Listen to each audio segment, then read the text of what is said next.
여러분 안녕하십니까? 이 시간에는 요한복음 11장 말씀 중심으로 드리겠습니다.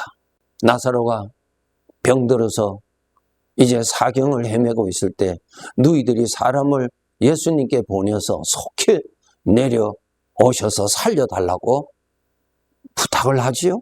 그때 예수님께서 하신 말씀이 4절에 보면 이 병은 죽을 병이 아니다.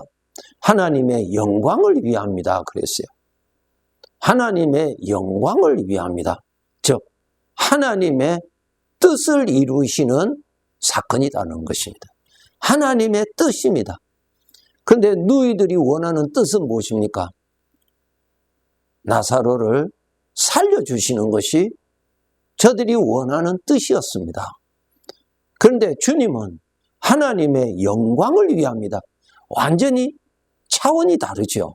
여러분, 나 자신의 주인은 내가 아니고 하나님이 주인이십니다. 나를 내가 가장 사랑하는 줄로 우리는 착각하지만은 나의 주인이 나를 사랑하십니다. 주인보다 나를 사랑할 수가 없지요. 나 자신이 주인의 것입니다. 그렇기 때문에 주인의 것인 나 자신에게서 주인이 원하시는 것을 이루시고자 하시는 것입니다. 그것이 정상적이죠. 그런데 우리가 신앙이 어리면은 주인이 원하시고 주인이 기뻐하시는 것을 이루시는 것보다 내가 원하고 내가 기뻐하는 것을 이루어 달라고 우리는 기도합니다. 어린아이지요. 주인을 모르는 것이고 여전히 자기 중심으로 생각하는 그러한 경향이 나타나는 것입니다.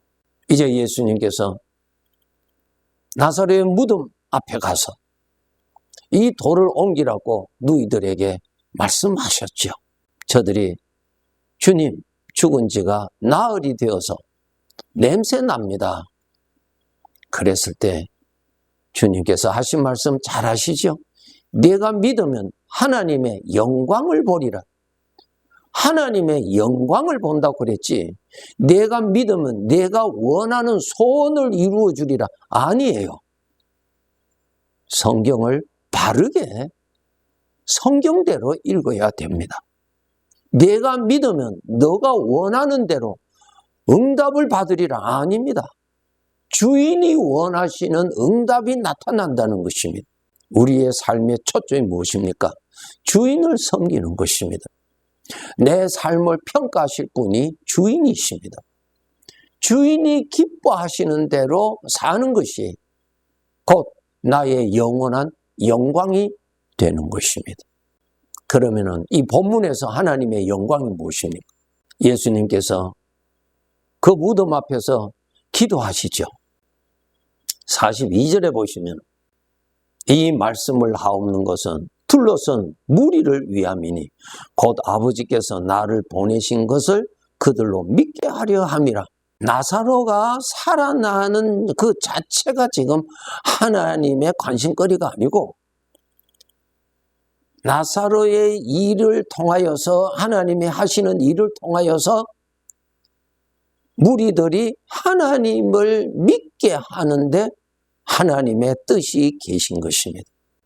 이것이 바로 하나님이 원하시는 하나님이 이루시고자 하시는 응답입니다. 이것을 쉽게 풀어드리면 우리 성도들이 어려움을 만났어요. 그러면 기도하게 되죠. 구하여 달라고, 해결해 달라고, 이 문제에서 형통하게 해달라고 우리는 기도합니다. 예, 그렇게 기도하라고 지시하셨어요. 기도합니다. 그런데 하나님은 전혀 듣지 않으신 것처럼 전혀 은혜가 나타나지 아니하고 문제는 그대로 있고 바람으로 인해서 일어나는 파도는 잠잠하지 아니하고 계속 일어나는 것이 우리들의 경험상으로 한두 번이 아니었지요. 그러면 하나님께 기도하라고 했는데 그러면 하나님의 응답은 어디에 있느냐? 그러한 풍랑 중에서, 그러한 어려운 중에서, 고통 중에서 하나님께서 도우시는 일이 있습니다. 믿음을 주십니다. 믿음을 지키도록, 하나님을 믿는 믿음에 굳게 서 있도록, 하나님이 주신 믿음의 불이 꺼지지 아니하도록 믿음을 굳건히 지키는 것.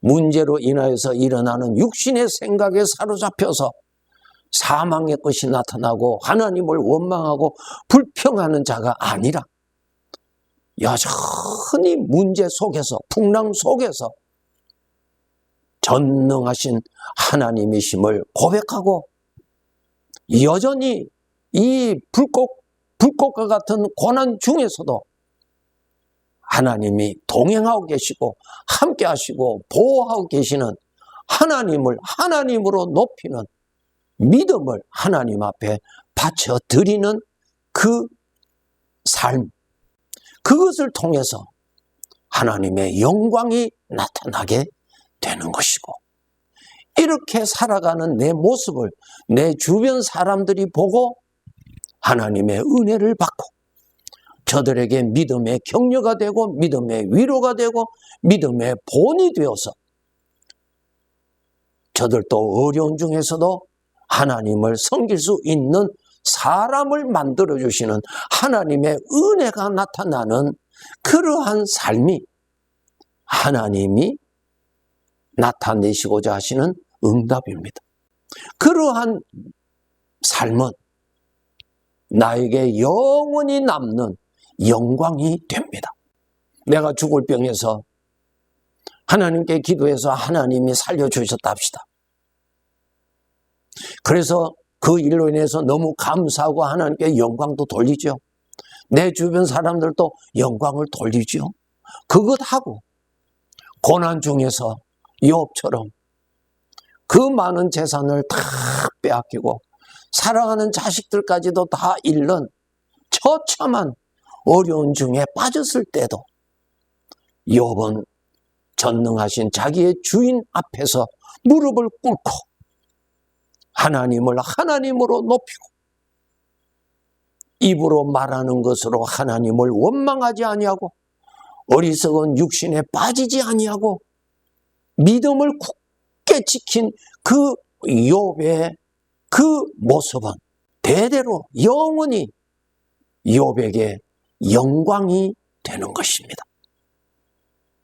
지금도 욥은 천국에서 살고 있지만은 아직 우리가 천국에 가지 않고 이 땅에 살고 있는 구원받은 자들이 욥을 통하여서 은혜를 받는 하나님의 복의 사람으로 오늘도 쓰임 받습니다.